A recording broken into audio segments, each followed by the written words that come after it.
Shalom Bapak Ibu Jemaat GKI Klasi Solo yang dikasihi Tuhan Yesus Kristus. Saya menyampaikan selamat pagi dan salam sejahtera untuk kita semua dimanapun Bapak Ibu berada. Pada pagi hari ini saya mengajak kita untuk merenungkan firman Tuhan yang saya ambil dari Alkitab Perjanjian Baru, yaitu Kitab Kisah Para Rasul. Kisah Para Rasul pasal 10, kita baca dari ayat 1 sampai dengan ayat 4.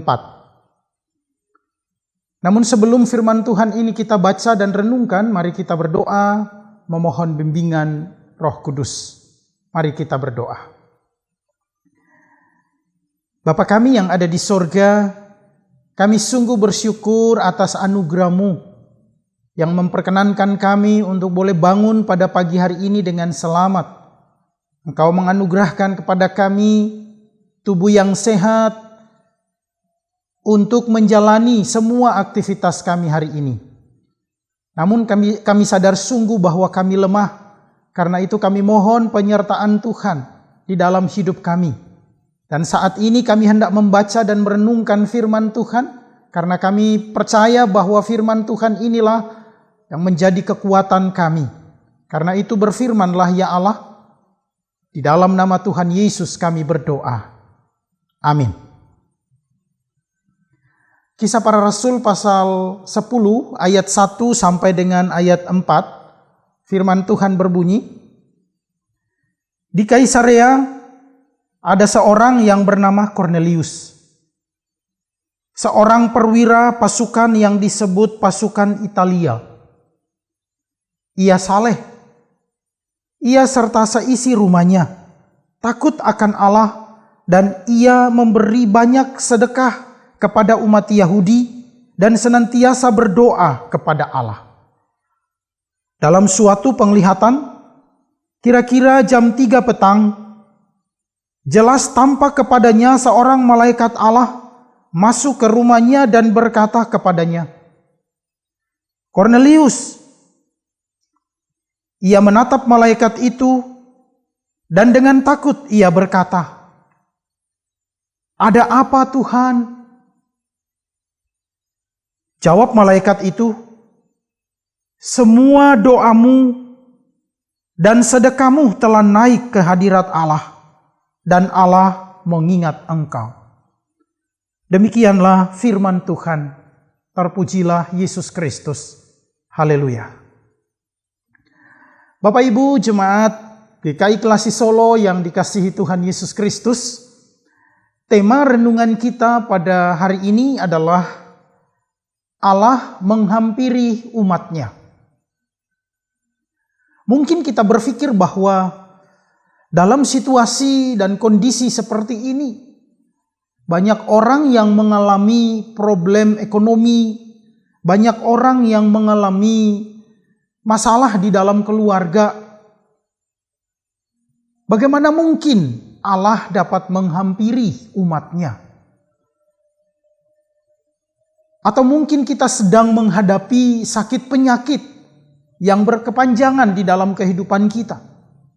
Mungkin kita berkata, kapan Tuhan datang menghampiri kehidupan saya? Maka pada hari ini saya mengajak kita untuk belajar dari seseorang yang namanya Kornelius. Ia adalah seorang perwira. Bukankah seorang perwira adalah seorang yang terhormat?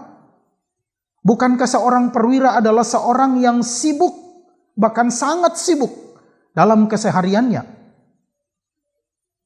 Namun di tengah-tengah kesibukan itu, Kornelius tidak pernah meninggalkan tanggung jawabnya untuk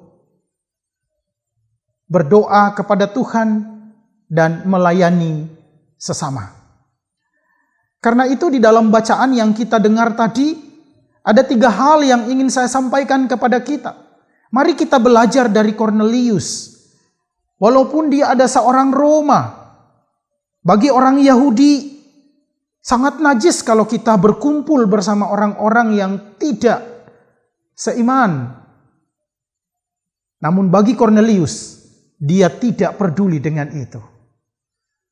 Nah, Bapak Ibu yang saya kasihi, 3 hal yang saya ingin sampaikan kepada kita dari bacaan kita tadi adalah yang pertama, Kornelius adalah seorang yang sangat taat. Kenapa saya katakan dia adalah seorang yang sangat taat? Karena kalau saya memperhatikan dan saya mengajak kita untuk melihat status dari Kornelius ini, kira-kira dia memiliki pangkat seorang kolonel. Tentunya dia adalah perwira menengah di dalam tentara Romawi. Nah, Bapak Ibu, seorang kolonel tentunya dia sangat taat pada perintah komandan. Walaupun dia juga adalah seorang komandan. Ketika seorang perwira mendapat perintah dari atasannya, tidak ada kata lain selain iya dan laksanakan. Nah, modal ini yang ada di dalam diri seorang Kornelius. Sehingga setiap hari dia mengerjakan apa yang dia tekuni. Dia mengerjakan apa yang baik di dalam hidupnya. Bukan hanya itu, Bapak Ibu. Dia juga tidak suka apabila ada bawahannya yang tidak taat. Itulah kepribadian seorang yang taat. Dia selalu taat pada atasan, hormat pada atasan, tetapi dia juga tidak mau dan tidak suka apabila ada bawahan yang tidak taat. Pribadi semacam ini ada di dalam diri Kornelius. Jika kita memiliki kepribadian seperti ini, tentunya di dalam segala aktivitas kita, di dalam tugas-tugas kita yang kita mau kerjakan hari ini, terhadap siapapun dan dengan siapapun, kita akan berelasi, kita akan kerjakan tugas kita dengan hormat dan taat pada perintah. Yang kedua, Bapak Ibu yang saya kasihi, Kornelius adalah seorang yang saleh. Kalau kita perhatikan di dalam ayat 2 dikatakan ia saleh, ia serta seisi rumahnya. Bapak Ibu, kesalehannya itu tidak dikerjakan sendiri, tetapi diajarkan untuk seisi rumahnya, bahkan untuk semua teman-temannya. Bagi Kornelius, ketika kita menolong seseorang, ketika kita membantu seseorang, itulah yang menyenangkan hati orang lain. Karena itu, di dalam takut akan Tuhan, dia senantiasa mengerjakan apa yang baik di hadapan Tuhan dan di hadapan sesama. Bapak Ibu, kesalehannya dia buktikan di dalam tindakannya, bahwa dia sering membantu orang-orang Yahudi dalam kehidupan mereka yang sederhana, yang mungkin meminta pertolongan dari seorang perwira. Kornelius tidak segan-segan membantu. Tetapi mungkin biasanya dia juga memberi sumbangan kepada orang-orang Yahudi. Inilah kesalehan yang ditunjukkan di dalam kehidupan Kornelius. Bahkan dia mengajak semua keluarga, dia mengajak semua teman untuk mengerjakan kebaikan. Karena dia tahu bahwa kebaikan itu menyenangkan hati Tuhan. Yang ketiga, Bapak Ibu yang saya kasihi, Kornelius adalah seorang yang rajin berdoa. Bapak Ibu yang saya kasihi, ketika jam 3 sore atau jam 3 petang, Kornelius dia sempatkan waktu atau menyediakan waktu untuk berdoa kepada Tuhan. Dan di dalam doa itulah malaikat Tuhan datang berjumpa dengan dia. Bapak Ibu yang saya kasihi, seringkali di tengah-tengah kesibukan kita, tidak ada waktu untuk berdoa. Seringkali dalam keadaan yang kita alami, mungkin itu karena sakit penyakit, mungkin itu karena pergumulan di dalam rumah tangga, pergumulan ekonomi, membuat kita tidak mau berdoa. Atau mungkin karena jabatan kita yang sudah tinggi, membuat kita lupa berdoa. Mari kita belajar dari seorang Kornelius. Walaupun dia seorang perwira, tapi dia sangat rendah hati. Dia selalu menyediakan waktu untuk Tuhan. Dia selalu berdoa di saat waktu untuk berdoa. Bapak Ibu yang saya kasihi, walaupun bagi orang Yahudi, walaupun bagi Simon Petrus, Kornelius ini adalah bukan orang Yahudi. Tetapi bagi Allah, apa yang dilakukan Kornelius itu sangat menyenangkan hati Allah. Karena itu, Allah menghampiri Kornelius. Ketika Bapak, Ibu, dan saya merenungkan firman Tuhan ini, dan hari ini kita memutuskan untuk kita taat di dalam tugas-tugas kita, sekecil apapun tugas pelayanan kita. Ketika kita mengerjakan itu di dalam takut akan Tuhan, dan hidup di dalam kesalehan, bahkan selalu taat berdoa, maka seperti seorang Kornelius, Tuhan menghampiri kita di dalam keadaan apapun. Dia mau memberi semangat kepada kita. Dia mau memberi kekuatan kepada kita. Maka Bapak Ibu yang saya kasihi, marilah kerjakan tugas kita. Apapun tanggung jawab kita.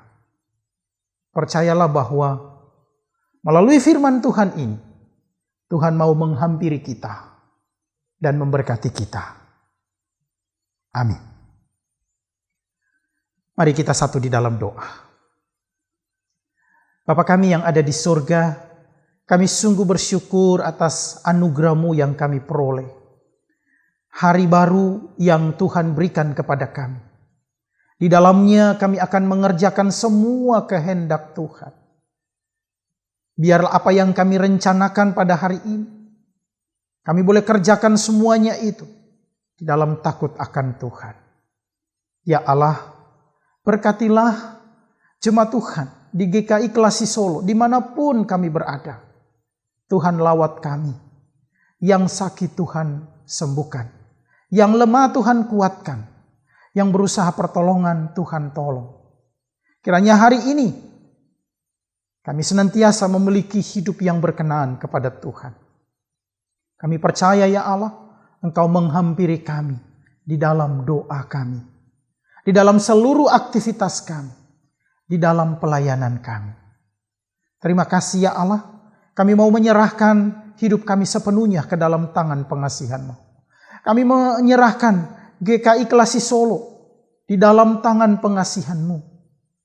Biarlah semua pelayanan di GKI Klasi Solo Tuhan berkati. Dan umat Tuhan di kota Solo ini Tuhan berkati. Terima kasih ya Bapa, inilah doa kami. Inilah ucapan syukur kami. Di dalam nama Tuhan Yesus kami berdoa. Amin.